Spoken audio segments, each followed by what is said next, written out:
जी नाज़रीन अस्सलाम वालेकुम रहमतुल्लाहि व बरकातुहू। उम्मीद करता हूँ थोड़ा सा इधर हो जाए। उम्मीद करता हूँ कि आप खैरियत से ही होंगे।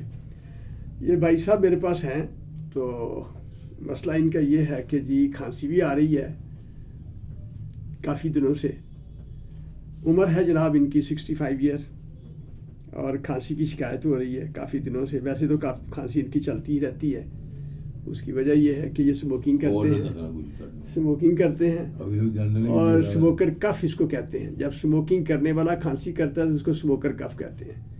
और जब कोई वैसे ही आए हमारे पास कि जी डॉक्टर साहब बलगम आती है और बुखार भी है और सर्दी भी लगती है और तबीयत ख़राब है, तो तब हमें ये सोचना पड़ता है कि शायद इसको इन्फेक्शन भी हुई है। अब ये गले में खराश की क्या मसला, गले में खराश है या मुझे सर्दी भी लग रही है और बलगम भी आ रही है और सब कुछ है। इस वक्त ठंड नहीं लग रही, मुझे वैसे सर्दी लगती है। अब इसमें यह है कि चूंकि फीवर भी नहीं है और जो बलगम आ रही होगी वो एटमॉस्फेरिक पोल्यूशन की वजह से हो सकता है कि उसमें थोड़ा सा काला सा टिंज आ जाए, जो कि एटमॉस्फेरिक पोल्यूशन की वजह से धुआं जो एटमॉस्फेयर में होता है वो। और अगर सफ़ेद रंग की हो तो देन भी हम सोचते हैं कि इन्फेक्शन नहीं है, म्यूकाइड है, ठीक है ना जी। तो सफ़ेद रंग की है और सफ़ेद भी होती है। हाँ, तो सफ़ेद जो है वो इंडिकेशन है कि ब्लैक भी होती है। ग्रीन, वो ब्लैक जो है ना वो इरिटेटिव कफ हो सकती है। दूसरा प्रॉब्लम जो भाई साहब का है वो ये है कि इनका टीनिया क्रूरिस है, टीनिया कार्पोरिस, टीनिया क्रूरिस यानी टैलिस है। वो मैं नहीं दिखा रहा हूँ, लेकिन इन्होंने मुझे दिखाया है कि वहाँ पे भी अब टीनिया जो है वो इन्फेक्शन इनको हुई है। तो ऑलरेडी पहले भी इनको एक दफ़ा ट्रीट किया है, लेकिन ये रिकरेंस हो गई है। रिकरेंस क्यों हुई है? ये नॉन कंप्लाइंस ऑफ ट्रीटमेंट हो सकती है कि जितने हम उसको एंटी फंगल जो क्रीम या ऑइंटमेंट लिख के दें, अगर वो उसका ड्यूरेशन कंप्लीट नहीं करेगा, कम से कम जो अगर थोड़ा सा लोकलाइज एरिया हो तो उसमें चल जाती है, क्रीम ही चल जाती है या ऑइंटमेंट क्रीम चल जाती है। और उसमें एंटी फंगल कोई भी प्रेपरेशन आइट्रोकोनाजोल भी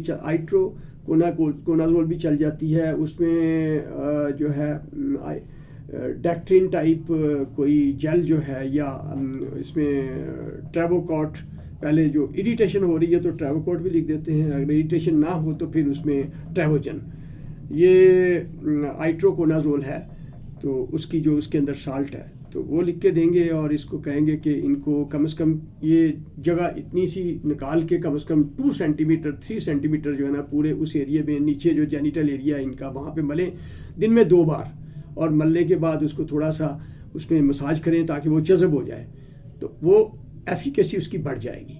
साथ में अब इसको या तो मैं ये करूँ कि उसको ओरली जो है कोई एंटी फंगल टर्बिनाफिन लिख के दूँ, क्योंकि टर्बिनाफिन 250 मिलीग्राम की एक गोली रोज़ाना एक ही खानी होती है, और उसको जो है कम से कम 3 से 4 हफ्ते जारी रखे, तब जाके वो जो टीनिया क्रोरिस है वो ख़त्म होगा। अगर ये बीच में छोड़ देंगे तो फिर दोबारा जो है रिकरेंस हो सकती है, जो कि ऑलरेडी हुई है। तो इसमें स्मोकर कफ के लिए मैं सिंपल इसको जो है कोई भी एंटीटसिव, खांसी को कम करने वाली, इरिटेशन को कम करने वाली दवाई वो लिख दूंगा, और उसमें हाइड्रोलिन भी हो सकती है, और उसमें अमोनियम क्लोराइड प्लस मैंथोल और ये इस तरह की प्रेपरेशन जो पिरिटोन एक्सपेक्टोरेंट जो आ जाता है वो भी हो सकता है, और हाइड्रोलिन भी हो सकती है। और इसकी जो टीनिया इन्फेक्शन है, फंगल इन्फेक्शन जो पेट के नीचे वाले हिस्से में है, उसके लिए मैं इसको पहले ट्रेवोजन लिख के दूंगा ताकि उसकी जो इरिटेशन हो रही है वो ठीक हो जाए। और जब 1 हफ्ता वो ट्रेवोजन इस्तेमाल करेगा तो उसके 3 हफ्ते मज़ीद जो है इसको ट्रेवोजन पे डालूंगा। इसमें ट्रेवोकॉट में ये होता है कि इसमें हाइड्रोकॉर्टिसोन जो है, इसमें स्टीरॉइड होता है जो इरिटेशन को कम करेगा।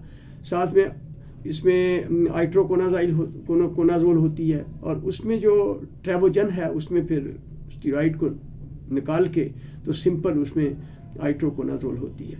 तो इस तरह की कुछ प्लान ऑफ ट्रीटमेंट होगा। कुछ इसको प्रेजेंटली 1 हफ्ते के लिए एंटी एलर्जिक भी मैं दे दूंगा, वो भले इसको 3rd generation non sedating anti histamine, उसमें लीवोसिट्राजिन भी आ सकती है और डेस्लोराटाडिन भी आ सकती है। वो 5 मिलीग्राम की गोली होती है, रात को 1 ले लिया करेगा ताकि जो इरिटेशन है। और एक सबसे बड़ी इंपॉर्टेंट चीज़ जो मैं इनको बताऊंगा वो ये है कि आप कपड़े कॉटन के पहने और सफाई का ख्याल रखें।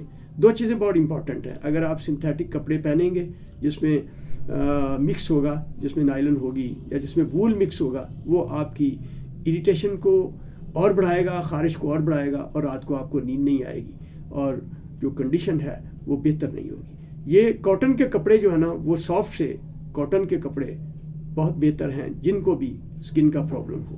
तो अपना बहुत सारा ख्याल रखिएगा। अगर वीडियो मेरी पसंद आई हो तो इसको दूसरों में शेयर भी करें ताकि दूसरों को फ़ायदा हो। मेरा चैनल है डॉक्टर मोहम्मद आसिफ, डॉक्टर आसिफ राना के नाम से, health tips by doctor Asif Rana YouTube channel है, उसको सब्सक्राइब कर लें। और टिकटॉक पे भी मेरा जो है ये अभी मैं इसको अपलोड करूँगा, लाइक भी करें, शेयर भी करें और मुझे फॉलो भी करें। Thank you very much, so nice of you.